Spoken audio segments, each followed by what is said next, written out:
시작하십시다. 40절. 왕이 길갈로 건너오고 김함도 함께 건너오니 온 유다 백성과 이스라엘 백성의 절반이나 왕을 호행하니라. 아까 어디입니까?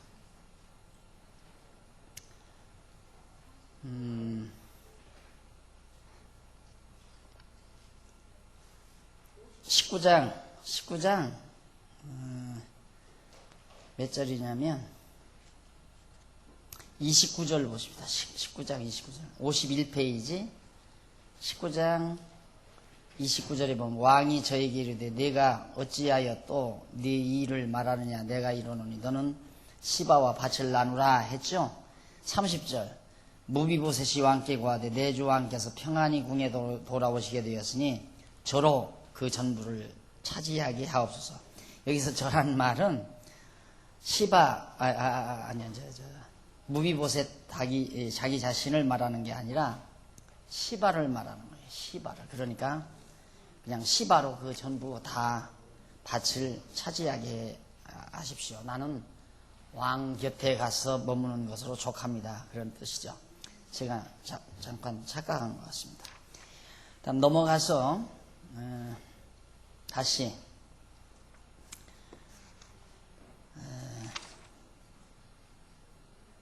41절 온 이스라엘이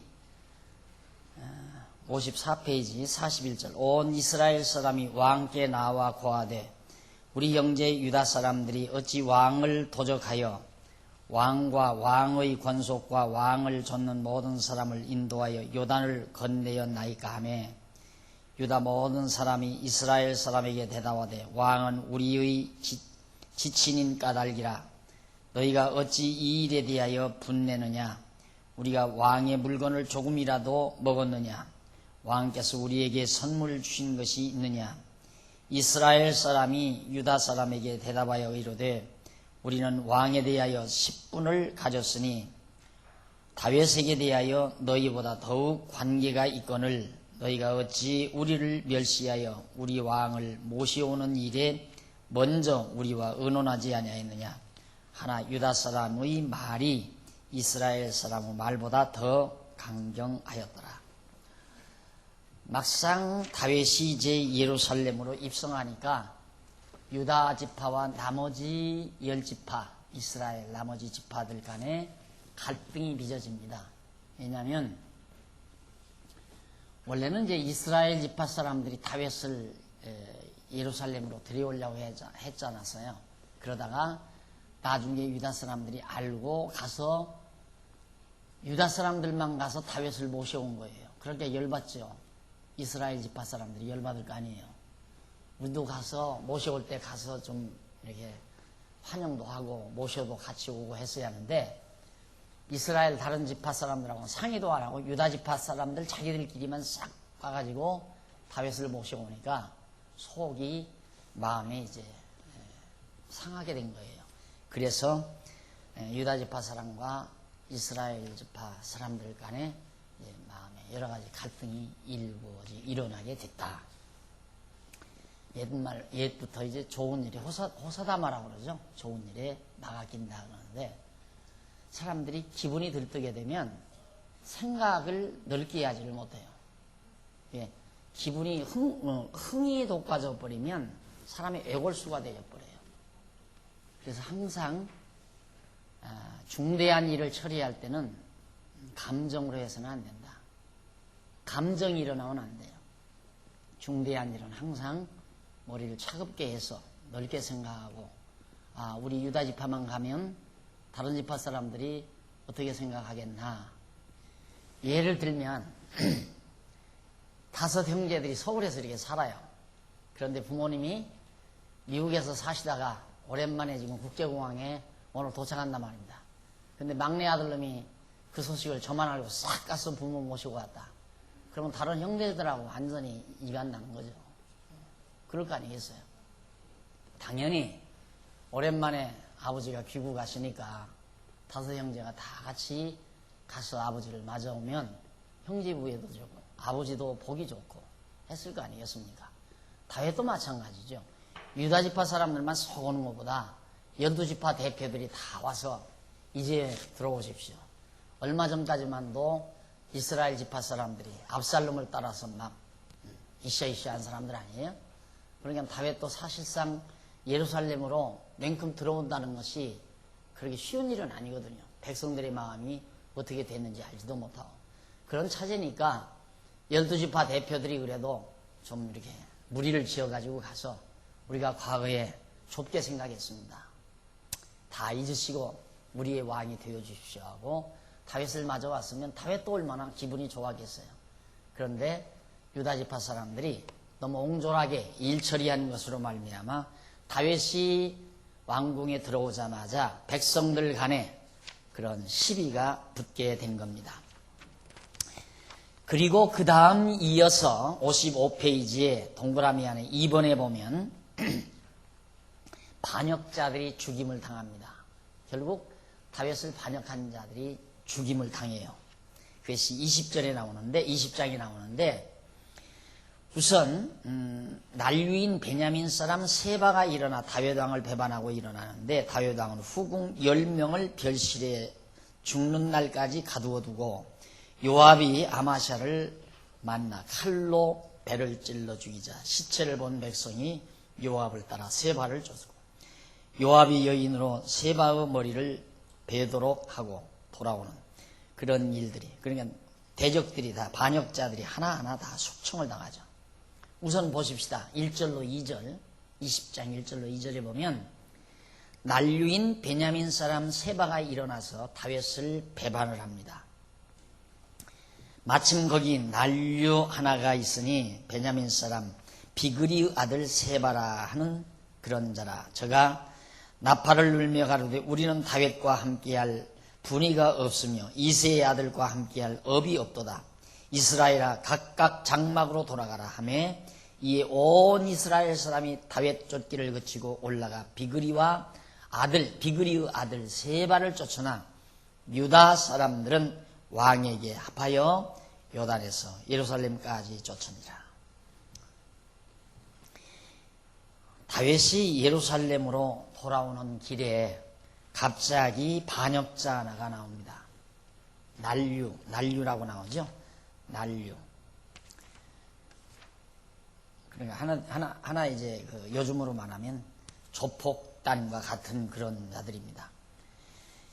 이 사람이 이제 베냐민 사람 비그리의 아들 세바라 하는 자였는데 베냐민 지파 사람이죠. 이 사람이 결국 사울 왕의 계통 아닙니까? 사울도 베냐민 지파 사람이었고요. 그러니까 못내 아쉬운 거예요. 이게 왕권이 다시 유다 지파로 넘어간다는 게 사울을 내놓았던 베냐민 지파로서는 자존심이 상하죠. 그래가지고 이제 비그리 아들 세바라는 사람이 반역을 일으키는 거예요. 야, 이스라엘 사람들아 다 집으로 돌아가라. 다윗 환영하지 말라. 우리는 업이 없다. 저 다윗은 유다 지파 사람이니까 우리에게는 아무런 업이 없다. 이득이 없다 이 말이에요. 그러면서 고함을 치니까 이스라엘 사람들이 다 돌아가 버린 거예요. 앞에서도 불만이 있었잖아요. 왜 유다 사람 너희들끼리만 가느냐. 불만이 있는 데다가 세바가 일어나서 그 난리를 치니까 당장 이제 다시 역전이 돼버린 거예요. 민심이 확 돌아가 버린 거예요. 근데 이 민심이 얼마나 간사스러운 건가. 그래서 이 민주주의의 함정이라는 게 바로 여기 있습니다. 이렇게 간교스럽고 간사스러운 민심을 따라서 정치를 해야 되기 때문에 이 민주주의 정치라고 하는 것은 어떤 구체적인 자기 의지나 어떤 철학을 바탕으로 해서 정치하기란 힘든 겁니다. 대세를 따라야 되니까. 민의를 쫓아야 돼요. 그러니까 금방 민의가 저쪽으로 가면 그쪽으로 따라가야 돼요. 이쪽으로 가면 그쪽으로 따라가야 되고. 근데 이게 이제 대통령이 민의를 이끌어가느냐, 민의가의 대통령을 이끌어가느냐, 그 관계가 묘한 관계지만은 이게 이권 관계가 서로 붙어 있는 거거든요. 그래서 대통령이 민의를 이끌어간다면 얼마나 좋겠습니까? 그렇게만 되진다면 능력 있는 대통령이죠. 그러나 대부분은 민의의 대통령이 끌려갈 수밖에 없는 거. 그렇게 안 하려면 이제 막 파쇼 정치가 나와야 되고. 예를 들어 지금 막 화물 노사 분규 일어나고 있잖아요. 이런 문제들이 대통령으로서 어떻게 하겠어요? 이들 편들기도 그렇고 저들 편들기도 그렇고. 그러니까 이제는 단호하게 법적 대응하겠다 나오잖아요. 그러다 보면 이제 막 민의가 점점 외면을 하게 되고. 정치라는 게 사람이 해나가다가 보면 정치에서 유명한 정치가로 이름난다는 건 참 힘든 겁니다. 참으로 어려운 거거든요. 지금 백성들이 조금 전까지만도 뭐 대통령, 이제 왕으로 다윗을 모셔오자 온 이스라엘이 다 떠들어대더니만은 유다 지파가 가서 모시고 오니까 다른 지파 사람들이 거기에 열받아가지고 세바가 일어나니까 확 다 마음을 돌이켜버린다 이 말입니다. 이런 상태가 돼버리게 되니까 이에 온 이스라엘 사람이 다윗 쫓기를 거치고 올라가 비그리의 아들 세바를 쫓으나 유다 사람은 왕에게 합하여 요단에서 예루살렘까지 벌써 이제는 나라가 두 쪽으로 확 갈려져 버렸어요. 그런 일이 있은 이후에 3절에 보니까 다윗이 예루살렘에 이르러 후궁 10명을 별실에 가둡니다. 다윗이 예루살렘에 이르러 후궁, 욕보인 후궁들이죠. 예루살렘에 놓고 간 후궁들 있잖아요. 다윗이 예루살렘 본궁에 이르러 전에 머물러 궁을 지키게 한 후궁 10명을 잡아 별실에 가두고 먹을 것만 주고 더불어 동침치 아니하니 저희가 죽는 날까지 갇혀서 생과부로 지냈다. 사실은 자기가 데리고 갔어야죠. 다윗이 데리고 갔어야 하는데 안 데리고 가고 놔두고 가니까 압살롬이 옥상에서 다 욕보여 버렸잖아요. 그래서 백성들이 야 이제는 다윗이 압살롬 미워한다. 그럼 백성들이 모두가 다 다윗을 미워하게 될 거다. 이렇게 해서 그 계략가가 압살롬에게 그걸 시켜가지고 백주에 옥상에다가 지붕 위에다가 텐트를 쳐놓고 온갖 추태를 감행하도록 그렇게 해서 10 후궁들이 당한 거란 말이죠. 어떻게 보면 다윗이 잘못한 건데 그렇게 당했다고 해서 여자 후궁들이야 당할 수밖에 없잖아요. 어떻게 안 당할 수가 어떻게 있어요. 그런데 그만 별실에다 감옥이지요. 그러니까 감옥에다 가둬놓고 밥만 먹여서 평생 죽는 날까지 다윗이 죽이지는 않고 그래서 생밥으로 그렇게 죽게 만들었다. 그런 얘기죠. 이것도 결국 지난번 말씀드린 대로 이런 추한 타락된 모습이 다윗 왕가에서 일어날 것을 예언한 그 예언이 그대로 압살롬을 통해서 다윗 왕가에서 이런 추태스러운 일이 일어났고 그 일이 이루어진 결과가 이처럼 비참하게 10 후궁이 생밥으로 한평생을 보내게 되는 결과를 맞게 됩니다. 그리고 나서 4절로 10절에 보면 10절 상반절까지 보면 20장 요압이 아마시아를 만나 인사하며 칼로 배를 찔러 죽이는 장면이 나와요. 하나하나 이제 숙청을 당합니다. 왕이 아마시아에게 이르되 너는 나를 위하여 3일 내로 유다 사람을 소집하고 너도 여기 있으라. 아마시아가 유다 사람을 소집하러 가더니 왕의 정한 기한에 지체된지라. 다윗이 이에 아비새에게 이르되 이제 비그리의 아들 세바가 압살롬보다 우리를 더 헤아리니 너는 네 왕의 신복들을 거느리고 쫓아가라. 저가 견고한 성에 들어가서 우리들을 피할까 염려하노라 하며 요압을 쫓는 자들과 그렛 사람들과 브렛 사람들과 모든 용사들이 기브온 큰 바위 곁에 이르매 아마시아가 맞으러 오니 때에 요압이 군복을 입고 띠를 띠고 집에 꽂은 칼을 허리에 매었는데 저가 행할 때 칼이 빠져 떨어졌더라.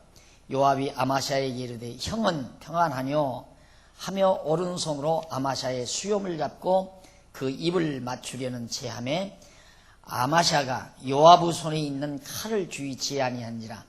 요압이 칼로 그 배를 찌르매 그 창자가 땅에 흐르니 다시 치지 아니하여도 죽으니라. 요압이 아마샤를 죽여버립니다. 그러니까 아마샤는 거의 4절 왕이 아마샤에게 돼 너는 나를 위하여 다윗을 위하여 3일 내로 유다 사람을 다 소집해라. 그래서 소집하러 간 거예요. 그러니까 요압은 가만히 보니까 왕이 아마샤를 총애하는 것 같이 보이잖아요. 그렇죠? 아마샤에게 그 중대한 일을 시키니까 요압의 눈에 거슬렸어요. 아마샤가. 그런데 아마샤가 유다 사람을 소집하러 가더니 왕 정한 기한에 돌아오지를 언제까지 돌아오려 했는데 안 돌아온단 말입니다. 다윗이 이에 아마샤에게 아비새에게 다윗이 이에 돌아오지 아니하니까 아비새에게 이르되 이제 비그리의 아들 세바가 압살롬보다 우리를 더 해한다. 앞으로 위기가 온다. 세바가 다시 일어나는데 압살롬은 이유가 아니다. 그보다도 더 무섭게 반역한 세바 세력이 일어나게 될 것이니까 너는 네 왕의 신복들을 거느리고 쫓아가라. 저가 견고한 성에 들어가서 우리를 피할까 염려하노라. 이 세바를 추격하라 이 말이에요. 누구더러? 아비새들어. 아비새하고 아마샤하고 다릅니다. 아마샤는 먼저 보낸 신하고 아비새는 그 다음이 군장이에요.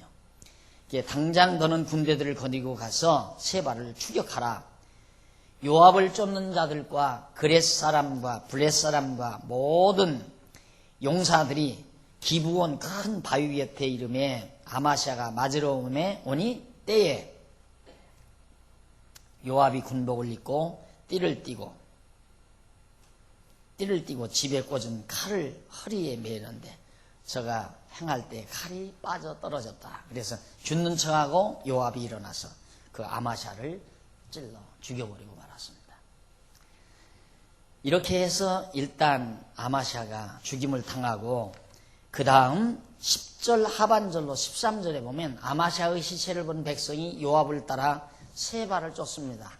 그러니까 이제는 요압이 공을 세우기 위해서 반역자 세바를 추격하러 나가요.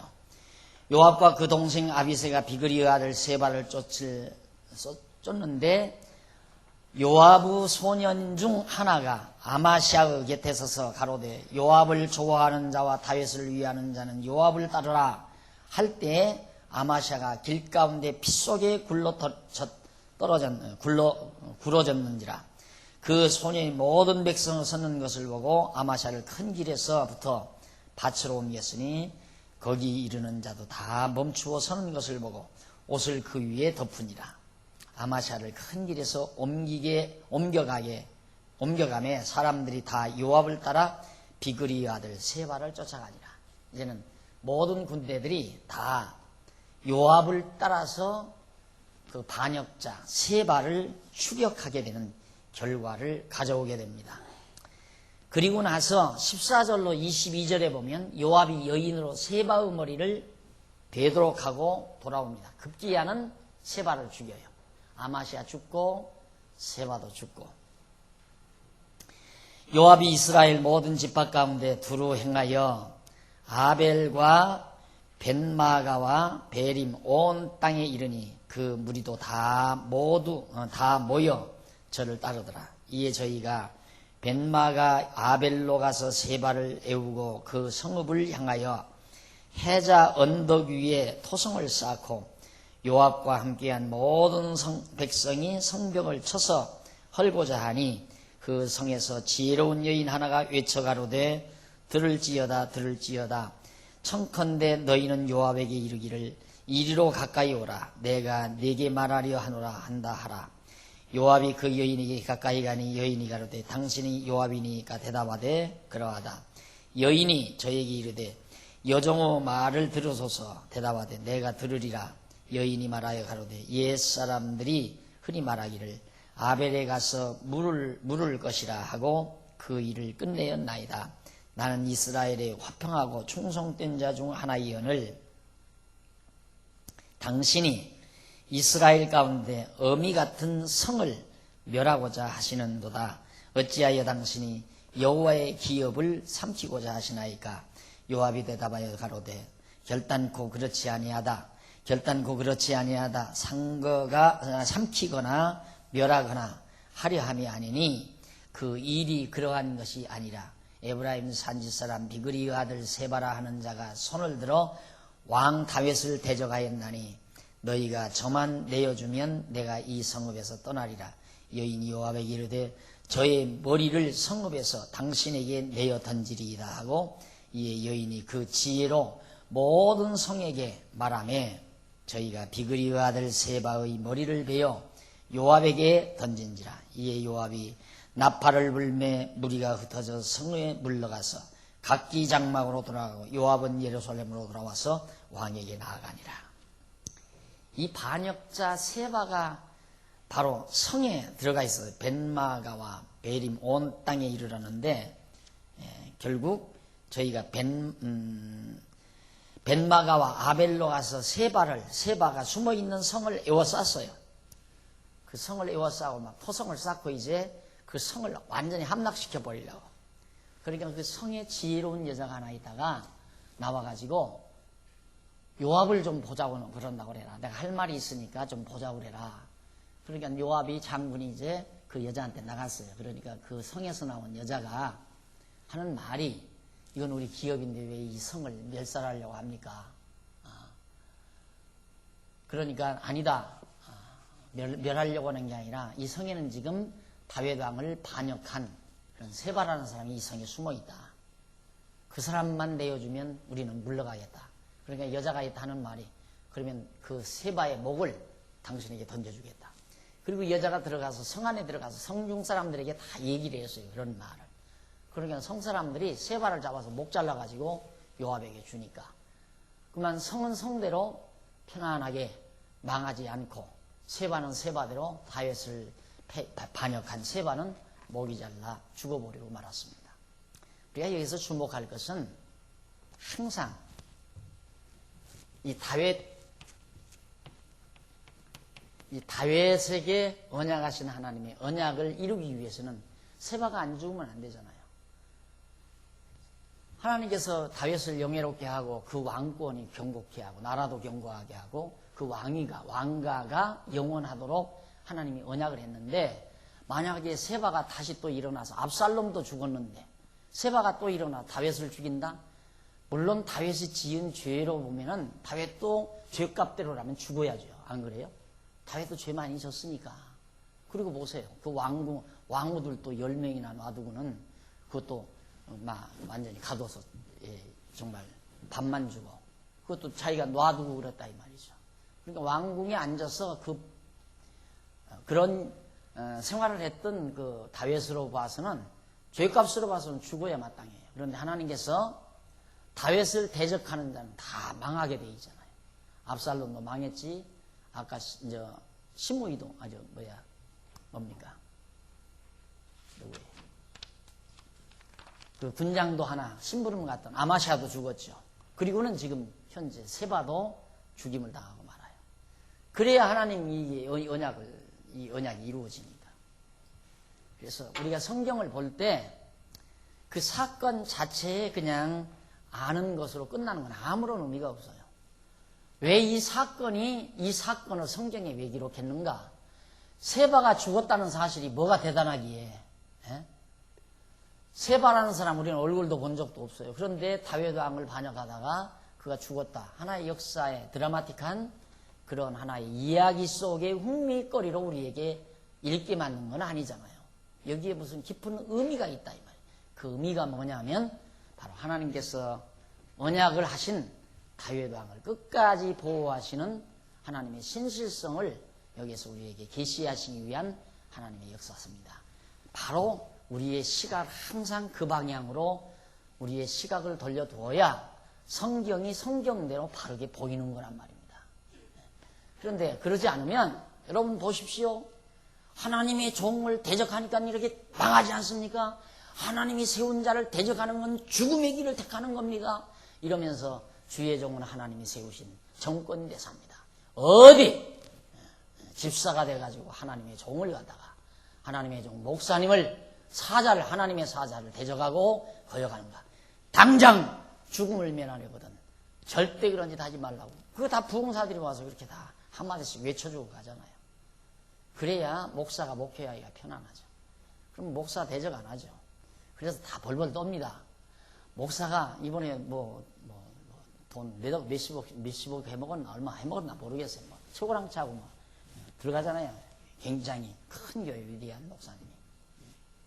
그래도 함부로 거기 대적 못하는 건 하나님의 종은 하나님이 직접 관리하신다 이거예요.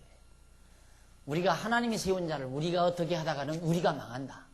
바로 이런 부분을 그런 방향으로 얘기를 하다 보니까 듣는 성도들은 야 진짜 그렇구나. 하나님이 세운 다윗을 대적하는 자마다 다 죽네. 야 진짜 하나님이 세운 주의 종을 대적해서는 안 되겠구나. 10번도 그렇게 할 거 아니에요. 10번도. 누가 그렇게 가르쳤는데 잘못 가르쳤다고 할 사람 하나도 없잖아요. 나밖에는 없죠. 그렇게 가르치는 건 잘못 가르치는 거라고 말하는 사람은 나밖에는 없다 이 말이에요. 나밖에는 없다는 나 잘났다는 얘기가 아니에요. 그래서 하는 얘기가 아니라 너무너무 답답한 거거든요. 오늘 또 무엇 때문에 내가 이 시간 이렇게 피지땀을 흘리면서 목이 터져라고 이렇게 가르치는 이유가 뭡니까? 이렇게 가르치는 사람이 없으니까 나라도 가르쳐야 되잖아요. 그래야 뭔가 한쪽에서라도 그냥 냇물이 다 흙탕물 됐다고 포기해버리면 다 그냥 끝나는 거예요. 아무리 큰 하수가 정말 흙탕물이 다 됐다 할지라도, 홍수나 흙탕물이 됐다 할지라도 작은 옹달샘, 저 산중턱에 있는 작은 옹달샘에서 비록 적은 맑은 물이지만 자꾸 흘려보내기 시작하면 한 달이 지나 두 달이 지나 석 달이 지나면 아무리 큰 하수도 맑아지게 돼 있는 거란 말이에요. 그러기 위해서 하는 거예요. 이 시간도. 나는 이 성도대학 시간에 진을 다 빼요. 솔직히. 주일날 많이 해봤댔자 여러분 아시다시피 한 시간 강의하잖아요. 오후에 그저 한 4, 50분 강의하고. 근데 이 성도대학 시간 나가요. 완전 120분 강의. 그냥 스트레이트로. 주일날 쉬기나 하지 중간에. 진액 다 빠져요. 그래도 이렇게 하는 이유는 주일날 하면 우리 교인이나 듣지. 다른 타교에서 오시는 분들이 못 듣잖아요. 사실 이 성도대학은 타교에서 오신 분들에게 큰 배려를 해드리는 겁니다. 이렇게 해서 자꾸 올바르게 가르쳐드려야. 그러니까 이렇게 배웠으면 가서 자꾸 올바르게 좀 말을 해야 되는데 나 혼자만 말을 하라니까 그것도 할 수 없지. 하기 싫어서 안 하는 걸 내가 뭐라고 그러겠어요. 죽어도 안 해. 다른 데 가서. 왜 이단이라고 할까 봐서 안 해.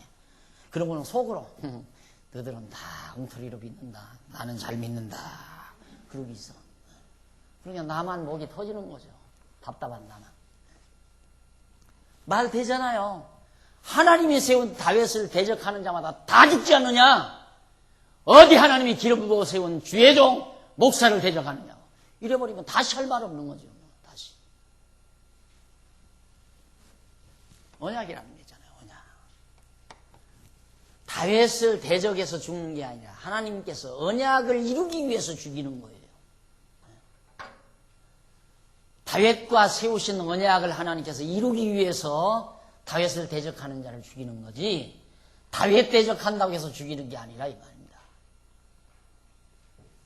그래서 항상 성경은 하나님 중심의 시각, 하나님이 왜 이런 사건을 기록하셨을까?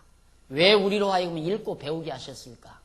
하나님은 언약대로 반드시 이렇게 이루어간다는 사실을 항상 그거 확인시키는 일이에요. 전부가 모든 성경 자체가.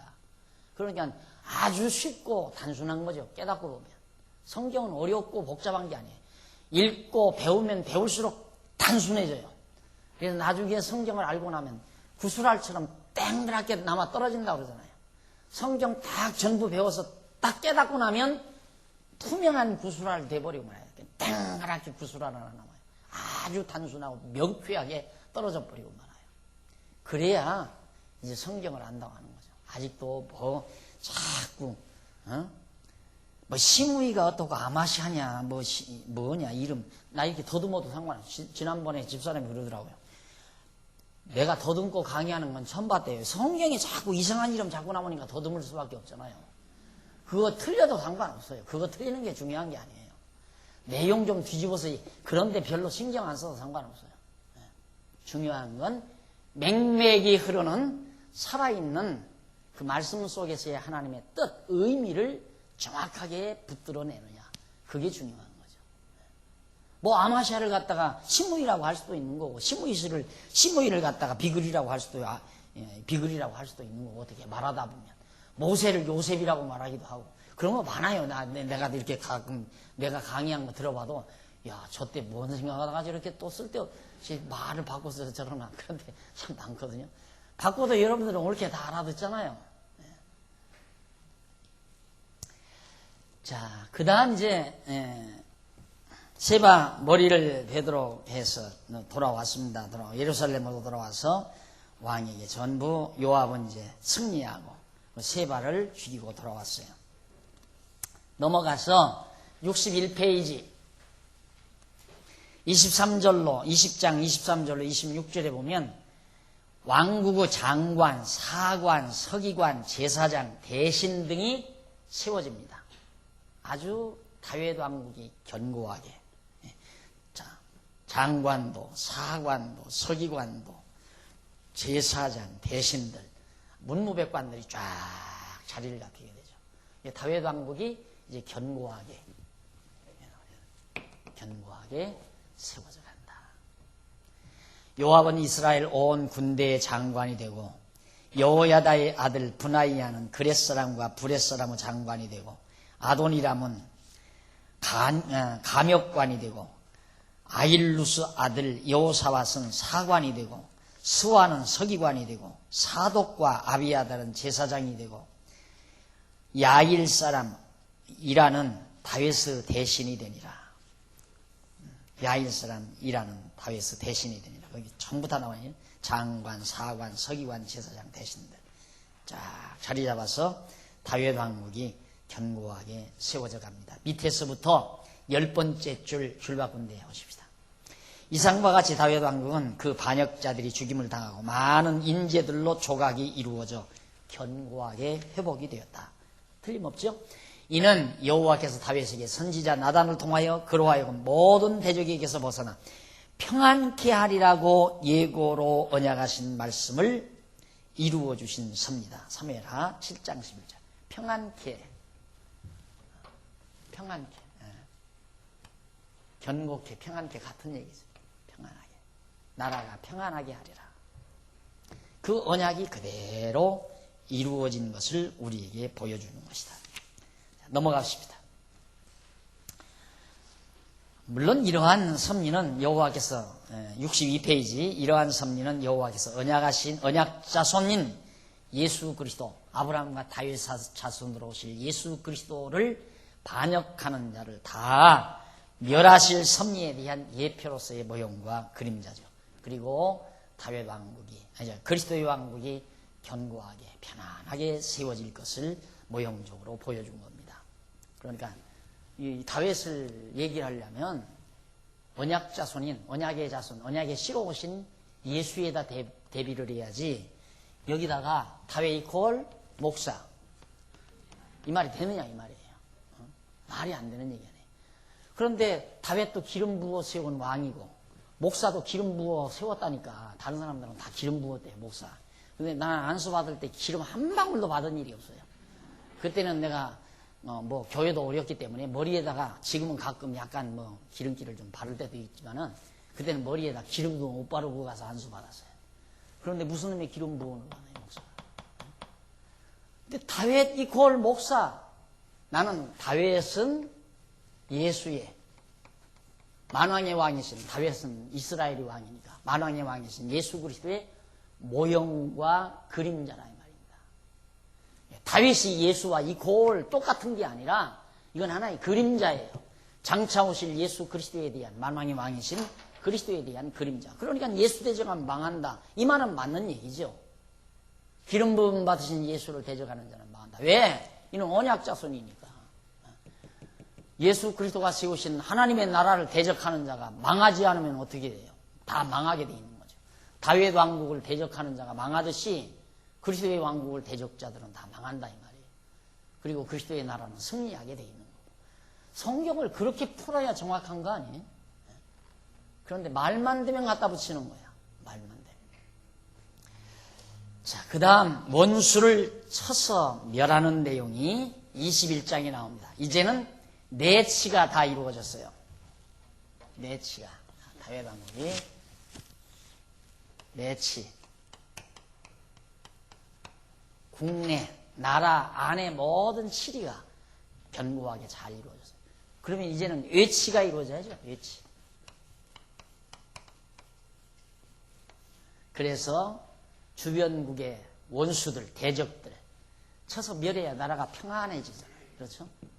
주변에, 이스라엘 나라 주변에 이방 대적들이 있는 한, 원수들이 있는 한 나라가 편안할 수가 없어요. 그래서 하나님께서는 다윗을 통해서 또 원수를 쳐서 멸하도록 섭리하십니다. 우선 21장 1절로 6절에 보면 다윗이 기근으로 인한 기브온 사람들의 요청을 허락을 합니다. 자, 다윗 시대에 연분연 3년 기근이 있으므로 다윗이 여호와 앞에 간구하매 여호와께서 가라사대 이는 사울과 피 흘린 그 집을 인함이니 저가 기브온 사람을 죽였음이니라 하시니라.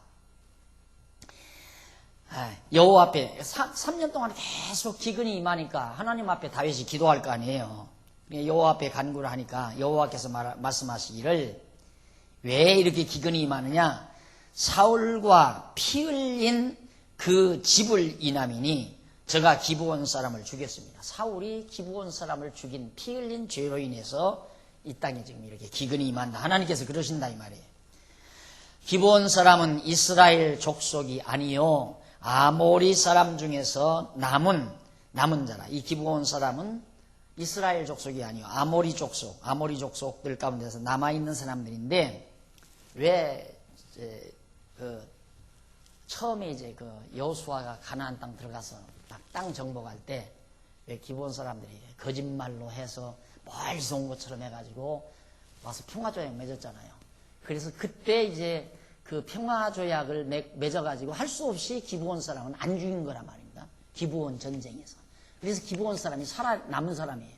그 사람들은 멸망시키면 안 돼요. 왜? 이미 하나님 앞에서 맹세한 족속이니까 이방민족이라도 죽이면 안 된다 이 말입니다. 그런데 사울이 그 기브온 사람을 다 죽인 거예요. 지금 그 내용이 여기 나오는 겁니다. 그래서 기브온 사람은 이스라엘 족속이 아니요 아모리 사람 중에서 남은 자라. 이스라엘 족속이 전에 저희에게 맹세하였거늘 사울이 이스라엘과 유다 족속을 위하여 열심히 있으므로 저희 죽이기를 꾀하였더라. 이에 왕이 기브온 사람을 불러 물으니라. 기브온 사람을 불러 물으니라. 다윗이 저희에게 묻되 내가 너희를 위하여 어떻게 하랴? 내가 어떻게 속죄하여야 너희가 여호와의 기업을 위하여 복을 빌겠느냐?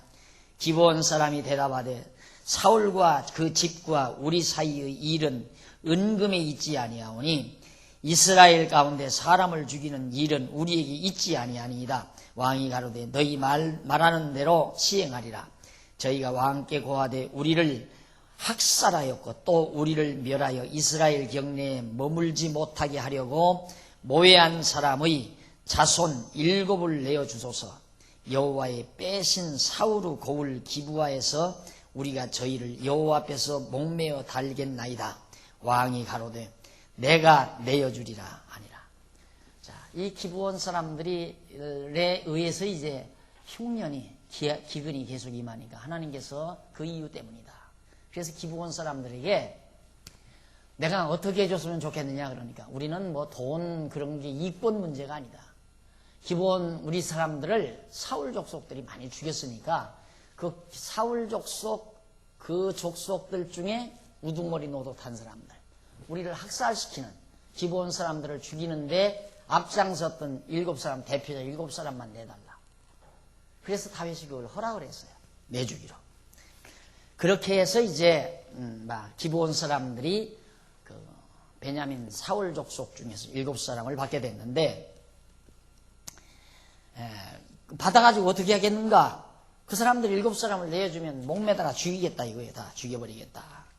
그게 이제 그들이 하는 얘기인데 7절로 9절 한번 보십시다. 21절로.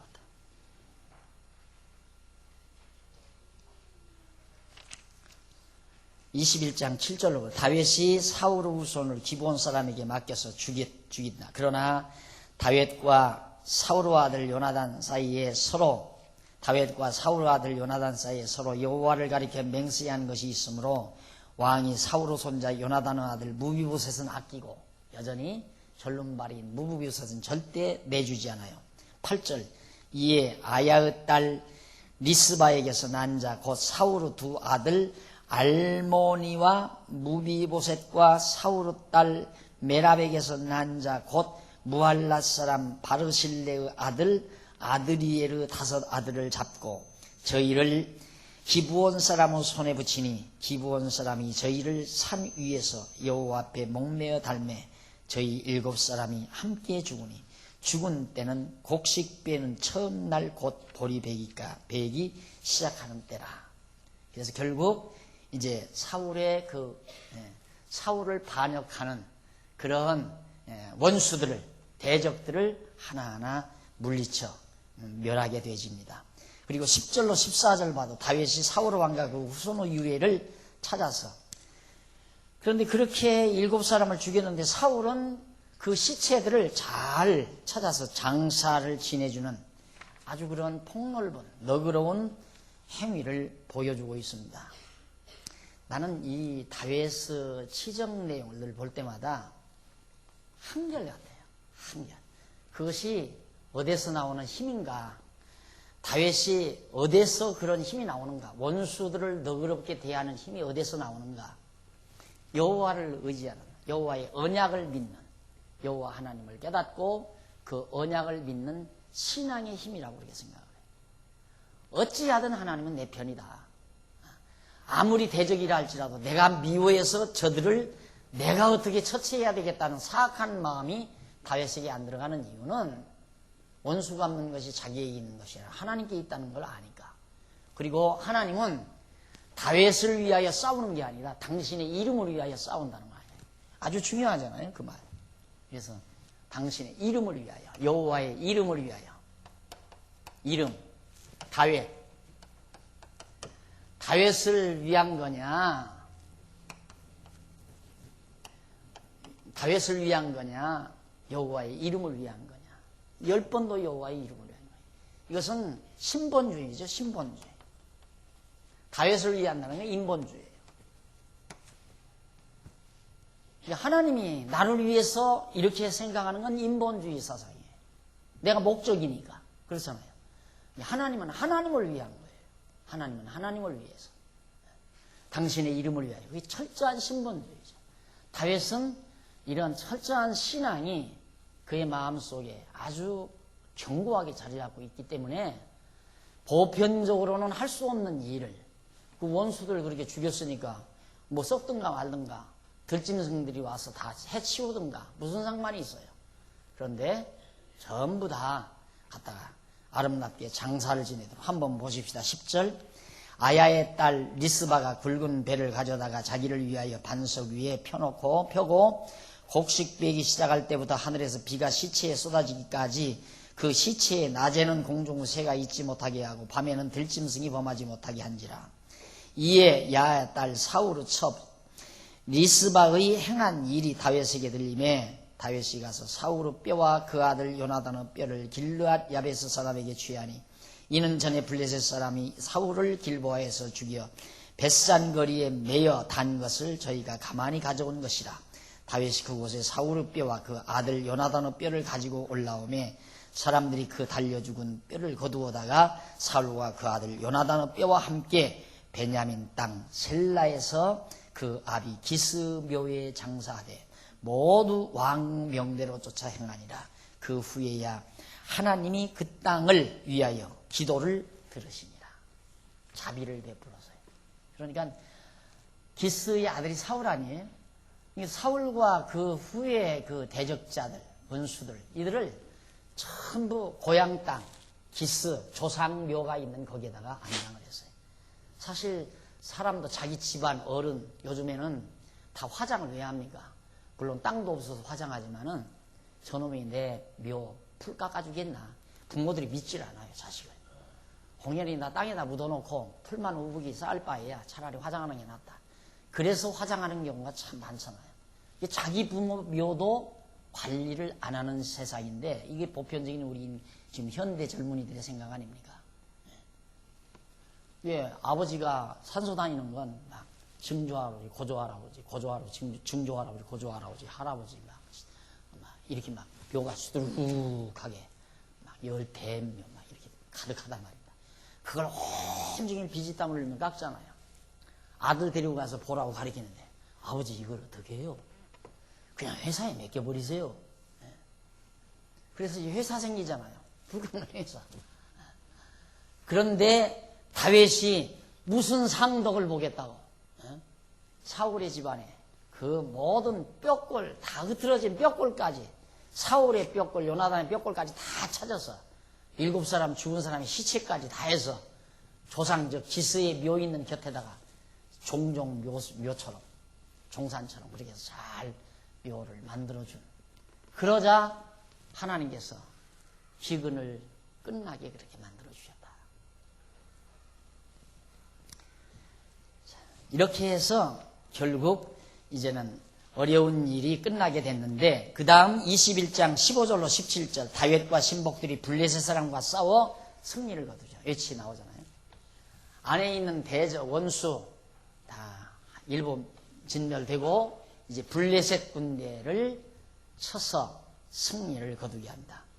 블레셋 사람이 다시 이스라엘을 치거늘 다윗이 그 신복과 함께 내려가서 블레셋 사람과 싸우더니 다윗이 피곤함에 장대한 자의 아들 중에 300세겔 중 되는 노창을 들고 새 칼을 찬 야스비브노비 이걸 내가 외울 필요가 있어요?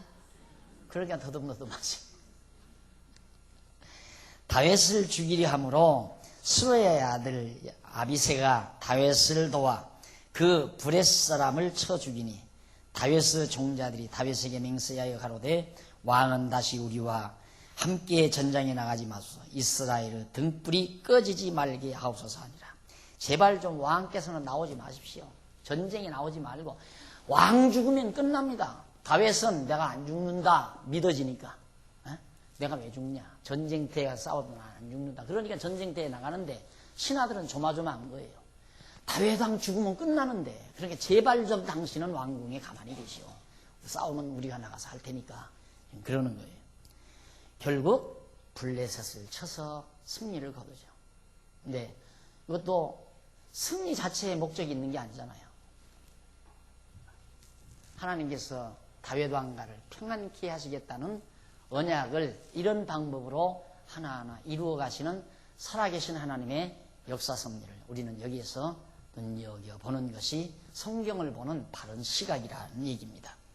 그러니까 아까 말씀드렸지만은 그 까다로운 이스비브노 이런 이름 달달달달 위해서 이야기를 잘했다고 해서 성경 잘하는 거 아니에요.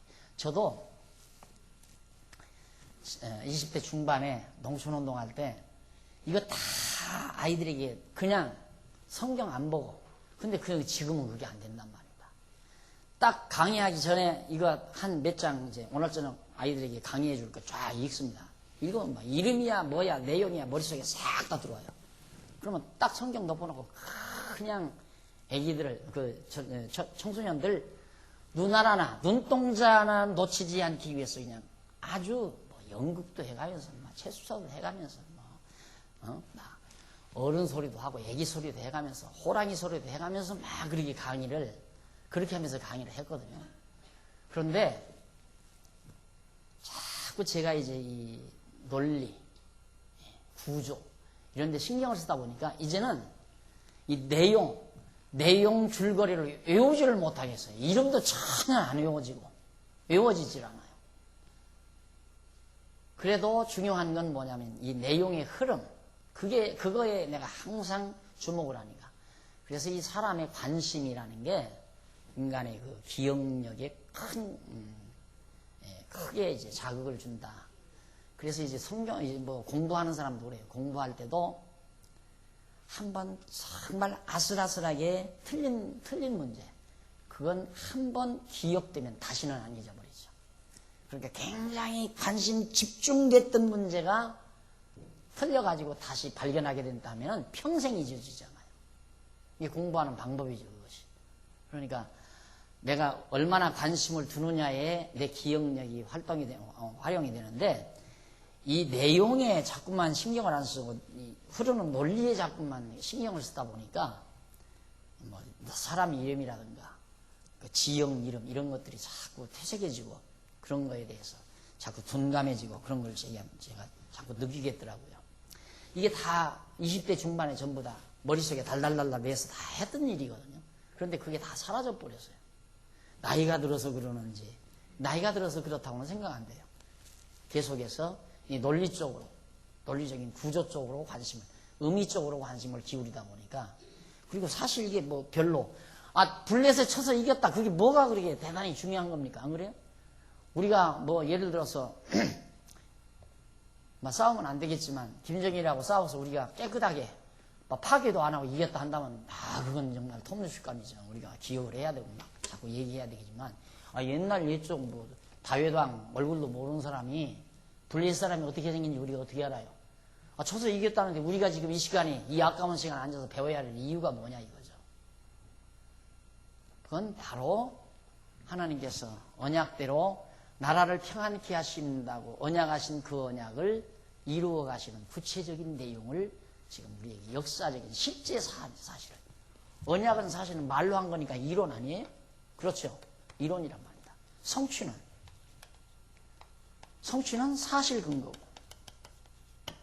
언약은 이론이고, 성취는 사실 근거고, 이론과 사실이 맞아떨어지는 진리 아니에요? 그래서 이게 중요한 거예요. 역사적 사실을 하나님께서 우리에게 보여주고 기록에서 있게 만드는 이유는, 하나님의 이론적인 하나님의 언약은 이론으로 끝나는 게 아니라 이렇게 역사적 사실로 확실하게 이루어 가신다. 그러므로 하나님 여호와는 살아계시다. 이거죠. 한마디로 말하면. 그분은 살아계셔서 역사를 주관하고 다스리고 섭리해 가신다. 그 다음 이제 21장 18절로 22절에 보면 다윗이, 이것도 한 차례도 아니에요. 4차례에 걸친 블레셋 싸움에서 계속 승리를 거둬요. 계속해서. 블레셋 싸워서 이겼다는 얘기예요. 그 후에 다시 블레셋 사람과 곱에서 전쟁할 때 후사 사람 십부개가 장대한 자의 아들 중에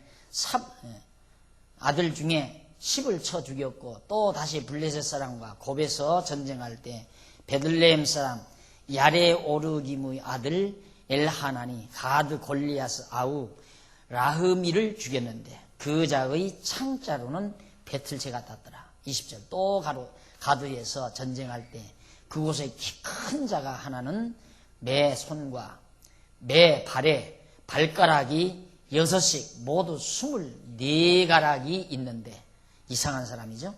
저도 장대한 자의 소생이라. 저가 이스라엘 사람을 능욕함으로 다윗의 형 삼마의 아들 요나단이 저를 죽이니라. 이 4사람 가드의 장대한 자의 소생이 다윗의 손과 그 신복의 손에 다 죽었더라.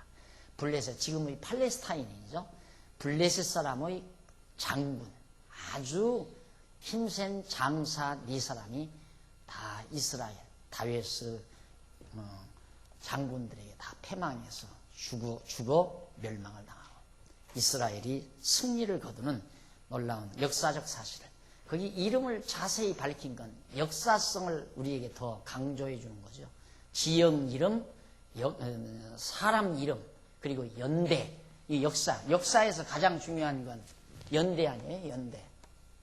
사건이 일어난 연대. 누가 이름이죠? 어디서? 장소죠. 어디서? 장소. 지역. 무엇을? 사건. 어떻게? 사건. 무엇을? 어떠한 일의 목표. 그래서 언제, 누가, 어디서, 무엇을 어떻게, 이런 등등의 구체성을 담아 놓은 것을 바로 역사라고 그러잖아요. 역사 기록이라. 성경이 바로 저런 식으로 되어 있는 거예요. 그러니까 이름을 외우는 데 의미가 있는 게 아니죠. 그걸 역사적 사실로 인정을 하고 그 역사적 사실이 하나님의 언약에 의해서 사실로 나타난 것, 그걸 이해하는 것이 무엇보다도 중요한 것이다. 성경 이해에 있어서. 이제는 점점 하나하나 더 정리가 되죠. 성경이 어떠한 것이라는 게. 그러다 보면 이제 요한계시록까지 공부하다가 보면 자기도 모르는 순간에 그냥 맑아져요. 아주 맑아져요. 총명해지고 아주 단순해지고 아주 간단명료해지고 성경이. 자, 그 다음 이제 넘어가서 다윗왕의 찬송이 22장 1절로부터 23장 7절까지 나와요. 당연히 찬송이 나오겠죠. 하나님께서 이처럼 아까도 말했지만 번곡해 했다가 형통한 날 줬잖아요. 와서 정말 하나님께서 모든 대적들을 다 숙청해버리고 그리고 원수들을 다 진멸해버리고 블레셋이 늘 이스라엘을 괴롭혔는데 블레셋이 전쟁할 때마다 멸망하니까 여러 번 하면 한 번은 지고 두 번은 이길 수 있고 그럴 수 있는 거 아니에요. 그런데 할 때마다 지금 5번 했는데 5번 다 이겼잖아요. 전쟁을. 블레셋과의 전쟁을. 왜? 바로 이것 때문에 하나님의 언약 때문입니다. 이렇게 이루신다. 그래서 그런 의미에서는 오늘 우리가 언약 자손이죠. 우리도 누구를 통한 예수 그리스도를 통한 우리를 언제 선택했다고 해서 예수 그리스도 안에서 영원전 우리가 그리스도 안에서 선택받은 민족이에요. 그러면 언약 자손이 예수 그리스도가 언약 자손이죠. 예수 그리스도가 언약 자손인데 예수 그리스도 안에서 우리 선택받았다. 그래서 우리도 그리스도와 더불어 언약 자손이 되는 거예요. 따라서 우리는 망하지 않는다. 망하지 않는다니까 장사해도 절대 손해 안 보고 부도도 안 나고 이렇게만 생각하는 거예요. 그런 식으로 우리의 영혼이 망하지 않는다 이 말이에요. 우리의 육체는 때로는 공고한 날도 있을 수 있고 부도도 나고 때로는 병도 나고 권고한 날도 있고 형통한 날도 있고 이게 다 우리에게 있는 거예요. 있지만 하나님께서 우리의 영혼 절대 망하지 않는다. 망하지 않게 하신다. 하나님이 반드시 지키시고 보호하신다. 누구를 위하여? 나를 위하여? 아니에요. 당신 이름을 위하여. 네. 이게 철저히 다윗이 가졌던 신본주의 사상입니다. 우리 아쉬운 게 아니에요. 엄밀히 따지면 하나님이 아쉬운 분이에요. 하나님께 아쉽다는 건 좀 우리말로 하는 얘기지만은 하나님은 하나님 위해서 하는 얘기지 우리를 위한 게 아니에요. 그런데 우리가 그걸 모르니까 훨씬 하나님 앞에 당당함이 적어지는 거죠. 하나님은 우리를 위해서 우리를 보호하시는 게 아니라 당신의 이름을 위하여 우리를 보호하신다.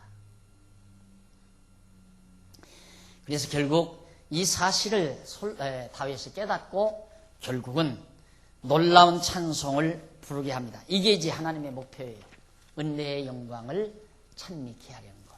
곤고한 날과 형통한 날 주시는 이유가 찬송께 겸해서 섭리하는 이유는 찬송을 위하여. 가난하게 하고 부여하는 이유가 찬송하게 하기 위하여. 안 그러면 가난하게만 살아도 찬송 안 하고 부여하게만 살아도 찬송 안 해요. 늘 생활이 부여하면 찬송 없어요. 뭔만 있는가? 자기 쾌락을 위한 타락만 있을 뿐이에요. 어려서부터 그리움 없이 가난 모르고 어려움 없이 살아가는 사람들 참 불행한 사람입니다. 여러분은 굉장히 행복할 거죠. 그런 사람들이 참 불행한 사람이에요. 감동을 모르는 사람이에요. 그래서 이 평탄하게 어려서부터 자란 사람은 마음이 사악합니다. 사악해요. 그러나 가난도 해보고 부요함도 해보고 하는 사람은 거기에 사악함이라는 게 있는 게 아니라 감동이 있어요. 감동할 줄 알아요. 사람이 쉽게. 그래서 사람은 감동할 수 있는 사람이 아름다운 사람입니다. 하나님께서 우리를 감동시키기 위해서 때로는 공곡케 하시고 형통케 하신 하나님. 다윗을 하나님이 감동시키시려고 범죄의 소굴에 빠지게 하시고 그리고 예루살렘을 떠나게 하시고 다시 예루살렘으로 돌아오게 해서 모든 대적 숙청하고 원수들 다 숙청해서 나라가 평안하게 경복해 만드시는 하나님의 놀라운 섭리를 오늘 우리들이 함께 배우면서 살아계신 하나님의 섭리를 눈여겨봤습니다. 마음속 깊이 간직하시고 생활에 승리하시기를 바랍니다. 기도하십시다. 자비로우신 하나님 아버지, 살아계셔서 지금도 역사를 주관하시고 다스려 가시는 하나님 아버지요. 우리를 때로는 가난하게도 하시고 부유하게도 하시고 곤곡해도 하시고 형통케도 하시면서 우리로 하여금 하나님의 은혜의 영광을 찬미케 하시는 하나님의 놀라운 사랑을 다시 한번 깨달았습니다. 하나님 아버지, 우리 서령 이 고달픈 세상 살아가는 동안 곤고한 날이 온다 해도 좌절하지 말고 여호와 하나님 의지하게 하시고, 형통한 날이 왔다 해서 자고하고 오만방자하지 않게 하시고, 도리어 은혜의 영광을 찬미하는 슬기롭고 지혜로운 하나님의 백성들 되도록 인도해 주시옵소서. 오늘 우리들 연보했습니다. 드려진 연보도 소중한 하나님의 뜻에 아름답게 쓰여져서 영광이 주께 돌려지게 하시옵소서. 예수님의 이름으로 기도드립니다. 아멘.